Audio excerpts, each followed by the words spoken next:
যুক্তরাষ্ট্র কি সত্যি ইরানের বিরুদ্ধে পারমাণবিক বোমা ফাটাতে প্রস্তুত? আর যদি তাই হয় তাহলে তেহরান কি জবাব দেবে?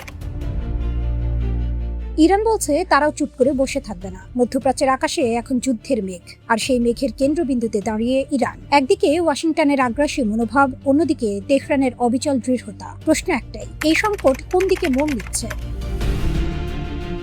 সম্প্রতি ইরানের পার্লামেন্টের জাতীয় নিরাপত্তা ও পররাষ্ট্রনীতি কমিশনের একজন জ্যেষ্ঠ সদস্য ফাদা হোসেন মালিকি এক বিস্ফোরক মন্তব্য করেছেন। তিনি সরাসরি অভিযোগ তুলেছেন, মার্কিন প্রেসিডেন্ট ডোনাল্ড ট্রাম্প যে কোনো মুহূর্তে সাংঘর্ষিক পথ বেছে নিতে পারেন, এমনকি পারমাণবিক অস্ত্র ব্যবহারের পথে। কিন্তু তেহরান কি ভয় পাচ্ছে? মোটেও না। বরং সেই কর্মকর্তার ভাষায়, যুক্তরাষ্ট্র যদি সত্যিই এমন দুঃসাহস দেখায় তাহলে গোটা বিশ্বকেই তারা এক ভয়াবহ যুদ্ধের দিকে ঠেলে দেবে। আর ইরান, তারা প্রস্তুত সমান শক্তি দিয়ে জবাব দিতে। তুরস্কের সংবাদ মাধ্যম আনাদোলু এজেন্সির প্রতিবেদন অনুযায়ী এই হুঁশিয়ারি এসেছে সরাসরি ইরানের নীতি নির্ধারণী মহল থেকে। যখন জিজ্ঞেস করা হলো যুক্তরাষ্ট্র পারমাণবিক অস্ত্র ব্যবহার করলে ইরানও কি একই পথে হাঁটবে, তখন সেই কর্মকর্তা রহস্যময় এক জবাব দেন। তিনি বলেন, আমাদের হাতে একাধিক বিকল্প আছে। ইরানের অনেক সামরিক সক্ষমতা এখনও বিশ্বের সামনে উন্মোচিত হয়নি। আমরা এখন আর প্রতিরক্ষামূলক অবস্থানে নেই, বরং সক্রিয় এবং আক্রমণাত্মক পর্যায়ে প্রবেশ করেছে। এই একটি বাক্যই যেন গোটা মধ্যপ্রাচ্যের সমীকরণ বদলে দিতে পারে। এদিকে ইরানের সামরিক বাহিনীর পক্ষ থেকেও এসেছে আরেকটি চাঞ্চল্যকর বার্তা। মার্কিন আগ্রাসন যদি বাড়তে থাকে তাহলে পারমাণবিক অস্ত্রের বিস্ফোরণ ঘটানোর হুমকি দিয়েছে তারা। ইরানের এক জ্যেষ্ঠ ধর্মীয় নেতাও একই সুরে বলেছেন, শত্রুরা আগ্রাসন বাড়ালে ইরানের সামরিক বাহিনী পারমাণবিক অস্ত্র হাতে তুলে নিতে দ্বিধা করবে না। তার স্পষ্ট ঘোষণা, ইরানের পারমাণবিক কর্মসূচি একান্তই তাদের নিজস্ব অভ্যন্তরীণ বিষয়। অন্য কোনো দেশের এতে নাক গলানোর অধিকার নেই।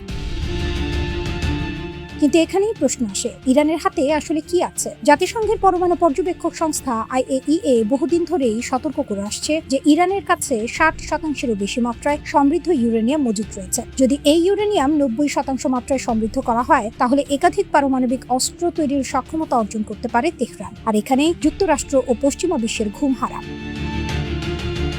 IAEA এর ধারণা অনুযায়ী গত বছরের 13 জুন যখন ইসরায়েল বিমান হামলা শুরু করে তখন ইরানের কাছে 60% পর্যন্ত বিশুদ্ধ 440 কেজি ইউরেনিয়ামের মজুদ ছিল। এর অর্থ 90% অস্ত্রমানের পর্যায়ে পৌঁছাতে প্রযুক্তিগতভাবে খুব কাছাকাছি। গত অক্টোবরে গ্রোসি অ্যাসোসিয়েটেড প্রেসকে বলেছিল, এই পরিমাণ ইউরেনিয়াম যদি আরও সমৃদ্ধ করা হয় তাহলে তা 10টি পারমাণবিক বোমা তৈরির জন্য যথেষ্ট।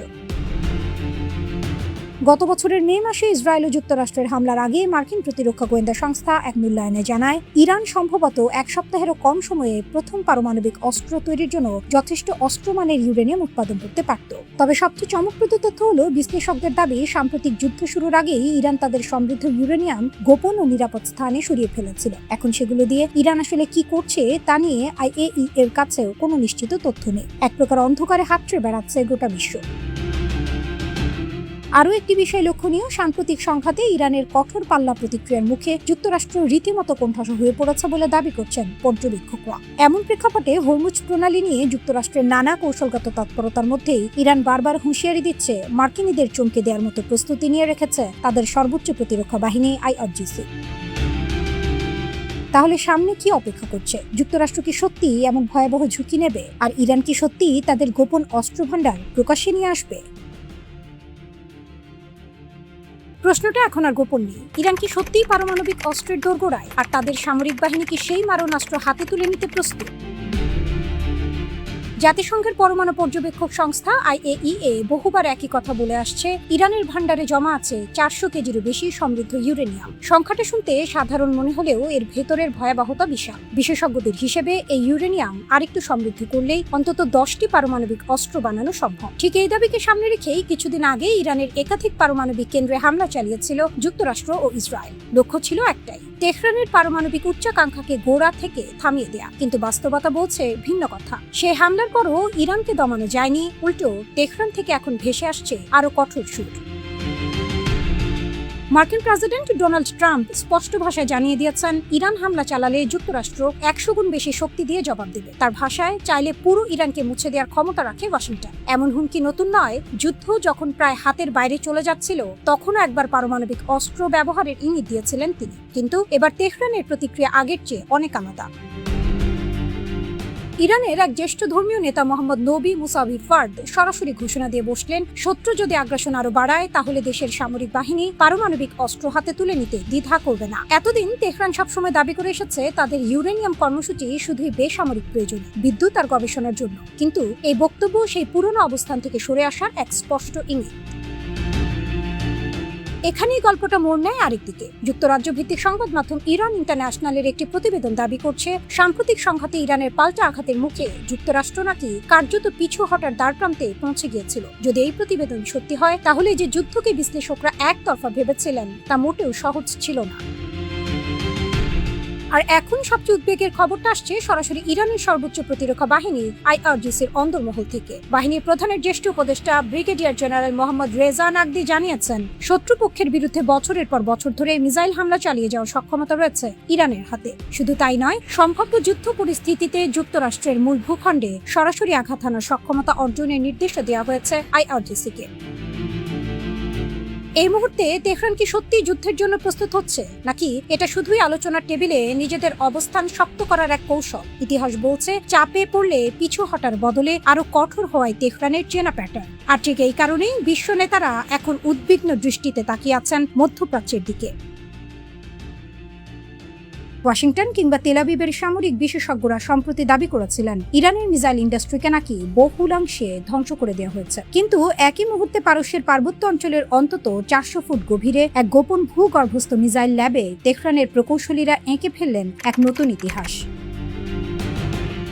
পশ্চিমের সব আগাম ধারণা আর মার্কিন দাবির মুখে চপেটাঘাত করে দৃশ্যপটে হাজির হলো বিশ্ব সামরিক বিজ্ঞানের এক অভাবনীয় বিষয়, হাইব্রিড ব্যালিস্টিক মিসাইল। ইরানি প্রকৌশলীরা কেবল পুরনো প্রযুক্তি মেরামত করেননি, তারা দুটি সম্পূর্ণ ভিন্ন প্রযুক্তির ডেডলি মিসাইলকে একসাথে জোড়া দিয়ে তৈরি করেছেন এক মূর্তিমান আতঙ্ক। একদিকে হজ কাশেম সলিড ফুয়েল বুস্টার, যা অত্যন্ত দ্রুততম সময়ে যে কোনো রোড মোবাইল লঞ্চার থেকে উৎক্ষেপণ করা যায়, আর অন্যদিকে তার মাথার উপর বসিয়ে দেওয়া হয়েছে খাইবার শেখানের অতি উন্নত গাইডেন্স সমন্বিত ম্যানোভারেবল ওয়ারহেড এবং FO-1 রিএন্ট্রি ভেহিকল।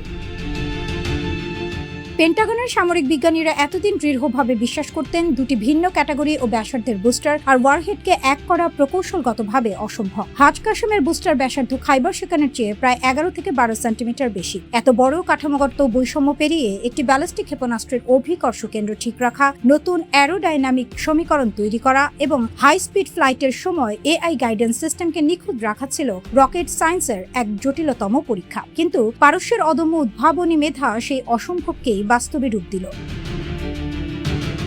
যখনই হাইব্রিড দানব বায়ুমণ্ডলে প্রবেশ করে তখন তার গতি থাকে ধারণার বাইরে। তার উপর যখন FO-1 হাইপারসনিক ম্যানোভারেবল ওয়ারহেড নিজের গতিপথ প্রতি সেকেন্ডে পরিবর্তন করতে শুরু করে, তখন পেন্টাগনের কোটি কোটি ডলারের থার্ড কিংবা ইসরায়েলের অ্যারো ইন্টারসেপ্টর সিস্টেমের ট্র্যাকিং অ্যালগোরিদম মুহূর্তের মধ্যে অকেজো হয়ে পড়ে। অ্যালগোরিদম যে পয়েন্টে ইন্টারসেপ্টর পাঠায়, পারস্যের এই চতুর ক্ষেপণাস্ত্র ক্ষণিকের মধ্যে তার পথ বদলে আঘাত হানে মূল লক্ষ্যবস্তুতে। আর কাস্পিয়ান সাগর থেকে শুরু করে ভারত মহাসাগরের দূরবর্তী ডিয়েগো গার্সিয়া পর্যন্ত বিস্তৃত মার্কিন ঘাঁটিগুলোকে এক অদৃশ্য সংকেতে বাঁধতে প্রস্তুত ইরানের কাদের সাইল। প্রায় 2000 কিলোমিটার দূরের লক্ষ্যবস্তুতে ম্যাক 9 অর্থাৎ শব্দের চেয়ে 9 গুণ বেশি গতিতে আঘাত হানতে সক্ষম এই দানব। এর সাথে যুক্ত হয়েছে 1500 কেজি ওজনের ভয়াল পেলোড বহনকারী সলিড আর লিকুইড ফুয়েল ক্ষেপণাস্ত্র খোরামশার। পেন্টাগনের বাঘা বাঘা জেনারেলরা ভেবেছিলেন কঠোর সামরিক চাপ আর আকাশ হামলায় ইরানকে তারা নিষ্ক্রিয় করে ফেলবেন, কিন্তু বাস্তবতা হলো পারস্যের অকুতোভয় সেনাপতি আর বিজ্ঞানীরা তাদের গোপন সামরিক ল্যাবগুলোকে বানিয়ে ফেলেছেন এক অপরাজেয় দুর্গে। প্রতিপক্ষের আকাশ প্রতিরক্ষা বলয়কে তারা ধূলিসাৎ করে দিচ্ছে নিজেদের তৈরি প্রযুক্তিগত প্রকৌশল দিয়ে। ওয়াশিংটনের সেন্টকম থেকে শুরু করে পেন্টাগনের অফিসে বসে থাকা অফিসাররা আজ ভালো করেই জানেন পারস্যের আকাশে কিংবা মাটির নিচে মার্কিন প্রযুক্তির সেই পুরনো আধিপত্য আর অবশিষ্ট নেই। যে ক্ষেপণাস্ত্রের গতি আর ম্যানুভার করার ক্ষমতা খোদ পশ্চিমের ডিফেন্স অ্যালগোরিদমকে থমকে দেয়, তাকে আটকানোর সক্ষমতা আজ কোনো পরাশক্তির হাতে নেই।